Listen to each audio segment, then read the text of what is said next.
¿Qué tal muchachos? Muy buenos días. Pues bueno, en la anterior clase nos quedamos viendo los organelos membranosos de la célula. Nadie me preguntó nada, entonces espero que esto se vaya quedando más claro. Les recuerdo que subí el esquema, subí el cuadro conceptual a la página de Facebook donde estamos siguiendo esto. Ahora muchachos, me están diciendo que tenemos que ya migrar a la plataforma, entonces yo ya estoy subiendo todo lo que hemos visto aquí en Facebook, lo estoy subiendo para allá, o sea, no se van a trazar para nada. Solamente si les dejo una actividad nueva, ya la vamos a ir viendo ahí. También ahí ya vamos a estar poniendo las cosas que yo les encargué, la portada, el temario, el cuadro de calificaciones, la parte del examen diagnóstico. De hecho ya es una tarea que está activa. Entonces muchachos, ya les encargo que vayan viendo la parte de mi materia en la plataforma. Muy bien. Bueno, vamos a irnos rápido para que este video no se agrande un poquito. Vamos a empezar con los organelos no membranosos, ¿sale? Para empezar vamos a ver los centriolos. Los centriolos, muchachos, si ustedes ya llevaron si recuerdan sus clases de biología, los centriolos son muy importantes porque son los más activos en la parte de la reproducción celular, ¿sale? Son los que ayudan a que la membrana celular se empiece a hacer hacia los lados y cuando se cierra se hacen dos células. Entonces, gracias a estos centriolos es que nos podemos tener una división celular. Entonces, esta es su principal función, pero también coordina los movimientos de las células que tienen flagelos. Recordemos que un flagelo es, por ejemplo, la célula más fácil de ejemplificar en esto es un espermatozoide. Los espermatozoides tienen una colita. La colita se denomina flagelo.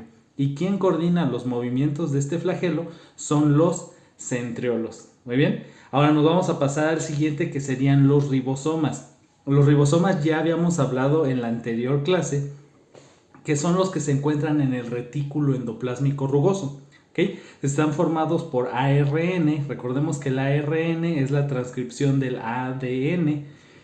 Y ahorita cuando vemos el nucleolo vamos a explicar poquitito. Eso nada más vamos a abordarlo ligeramente. Pero bueno, los ribosomas presentan ARN y gracias a este pueden formar proteínas. Proteínas que pueden ser utilizadas por la misma célula o puede liberarlas al exterior de la misma, ¿sale? Y recordando un poquito lo que vimos la anterior clase, si libera algo, o sea, si algo sale de nuestra célula, es el transporte activo, ¿sale? Bueno, entonces los ribosomas, ¿dónde los vamos a encontrar? En dos lugares, en el retículo endoplásmico y libres en toda la parte del citoplasma, ¿sale? Entonces esos son los ribosomas. El siguiente serían los filamentos, ¿ok?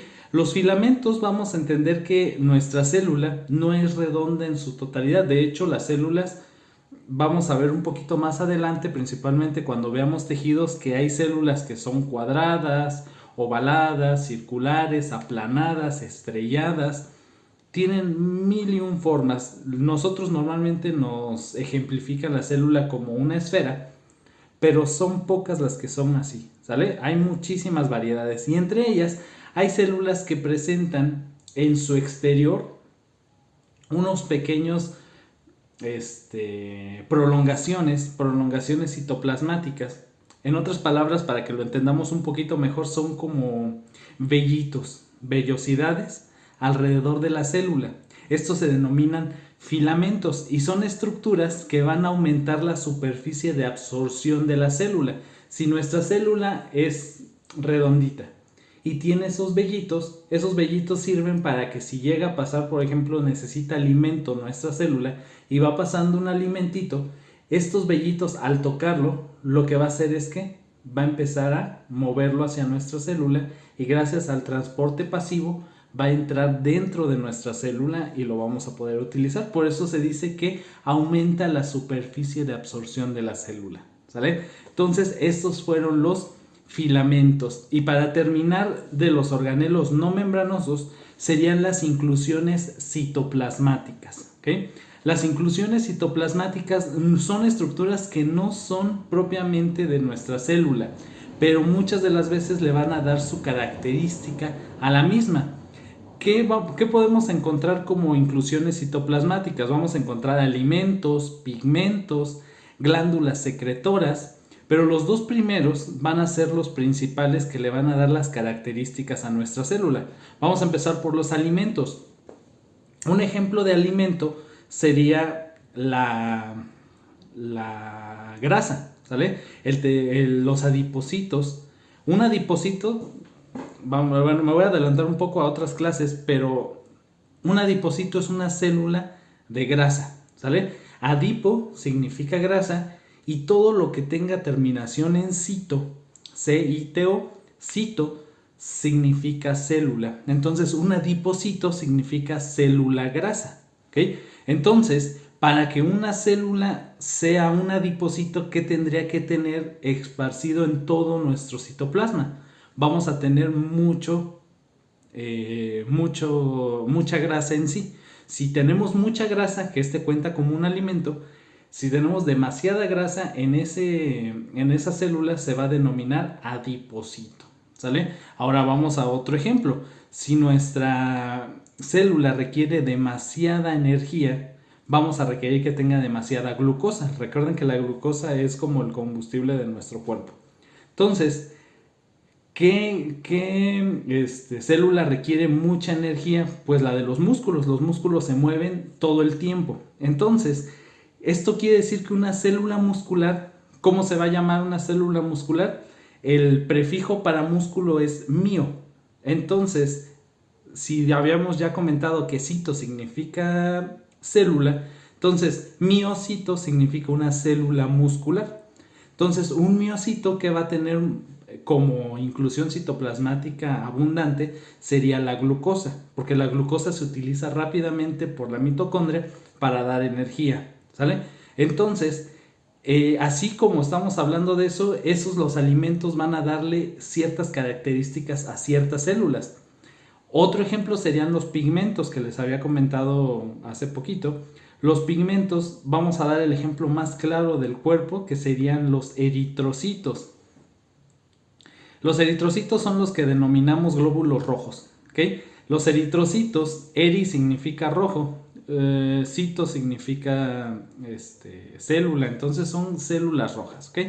Los eritrocitos van a presentar dentro de esta célula, va a presentar una cosa que se va a denominar hemoglobina, ¿sale? La hemoglobina, además de ayudar a oxigenar nuestro cuerpo, sirve como pigmento y está rico en hierro. De hecho, el mayor contenido de hierro en nuestra sangre es gracias a los eritrocitos, ¿sale? Entonces, esas son las inclusiones citoplasmáticas, muchachos. No todas las células las tienen, pero muchas de las veces les dan sus características especiales para darle incluso un nombre, ¿sale? Entonces, con eso terminamos los organelos no membranosos. Ahora nos vamos a pasar con el núcleo, ¿sale? El núcleo se podría decir, o para que nosotros lo entendamos, es como una célula pequeñita dentro de la célula. Por eso, si recuerdan el cuadro que subimos, el cuadro conceptual, la célula se dividía en dos partes, en citoplasma y en núcleo. Y el citoplasma tiene todos los organelos, toda la parte de adentro excepto el núcleo. Entonces vamos a empezar con el núcleo como tal. ¿Cómo conceptualizaríamos el núcleo como tal? El núcleo pues va a ser el cerebro de nuestra célula. Él es el que va a hacer todas las acciones que necesita nuestra célula.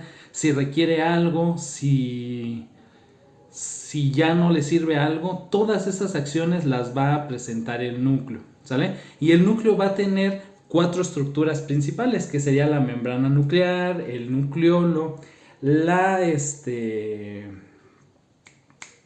cromatina y el nucleoplasma, ¿sale? Entonces vamos a empezar con el primero, que sería la membrana nuclear. La membrana nuclear sería muy parecida a la membrana celular, pero en este caso es más pequeñita.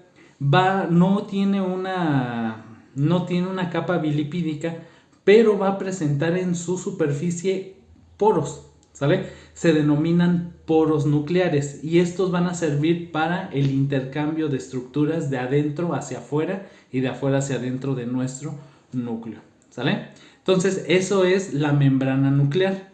Ahora nos vamos a pasar al nucleolo, ¿sale? El nucleolo va a ser una función muy específica. De hecho, esto es lo que les había comentado del ARN y ADN. Recordemos que el ADN significa ácido desoxirribonucleico y el ARN es el ácido ribonucleico. El ARN es la copia del ADN, ¿ok? ¿Y quién se encarga de hacer esa copia? Va a ser el nucleolo, ¿sale? Los nucleolos podemos tener de 1 hasta 4 según el requerimiento de estructuras de nuestra célula, ¿sale? Entonces, en resumidas cuentas, el núcleo podemos tener de 1 a 4, hace el cambio de ADN, bueno, hace la copia de ADN y forma ARN. Y lo más importante, muchachos, forma ribosomas, ¿ok? El núcleo forma ribosomas, el nucleolo forma ribosomas, los libera al exterior del citoplasma y pueden mantenerse esparcidos en nuestra célula o se pueden ir al retículo endoplásmico rugoso, ¿sale? Esa es la diferencia, esa es la forma en la que se forma y en la que se transporta y bueno, es todo lo que hace, ¿ok? Entonces es muy importante el nucleolo, es importante entenderlo porque de repente no sabemos qué es un ribosoma, de dónde sale, por qué forma proteínas y bueno, más o menos ya entendimos esta parte. Ahora, dentro del núcleo va a haber una sustancia que se denomina nucleoplasma, que es la porción líquida donde se van a mantener suspendidos las estructuras internas de nuestro núcleo, ¿sale? Ese no hay mayor complicación, sencillamente es entender que donde están flotando se llama nucleoplasma. Y el último, muchachos, que es el más, bueno, no es el más importante, pero sí es en tomar en cuenta bastante, sería la cromatina. ¿Okay? La cromatina, muchachos, es la estructura del núcleo donde se concentra el material genético según la célula que tengamos. Ahí es donde se va a almacenar y se va a dividir en dos según su compactación, ¿okay? Vamos a encontrar la heterocromatina y la eucromatina, ¿okay? La heterocromatina se encuentra muy compactada y esta es muy difícil que exista una replicación. Puede haber un poco, pero es muy complicado. A diferencia del otro, que es la eucromatina. La eucromatina, como no está tan compactada, el nucleolo puede utilizarla para realizar la replicación de ADN o ARN. En otras palabras, la cromatina es nuestro ADN, ¿sale? Ok, muchachos, pues bueno, con esto terminamos niveles de organización celular. Cualquier duda que tengan, por favor, muchachos, pónganme en la parte de abajo de los comentarios y con toda confianza les voy a resolver sus dudas, discúlpenme. Ok, la siguiente clase ya vamos a iniciar con nivel de organización tisular. Ok, o sea, ya vamos a empezar a hablar de tejidos. Voy a tratar de ser lo más rápido posible. Por eso necesito que me pregunten todo lo que no entiendan. Y por favor ya vayan atendiendo la plataforma. Voy a estar subiendo poco a poquito. De todos modos, recuerden, si no lo suben, no voy a poderles calificar nada, ¿sale? Esa es su forma de subir sus trabajos, ¿sale? Entonces, muchachos, cualquier duda que tengan, estoy para servirles. Excelente tarde.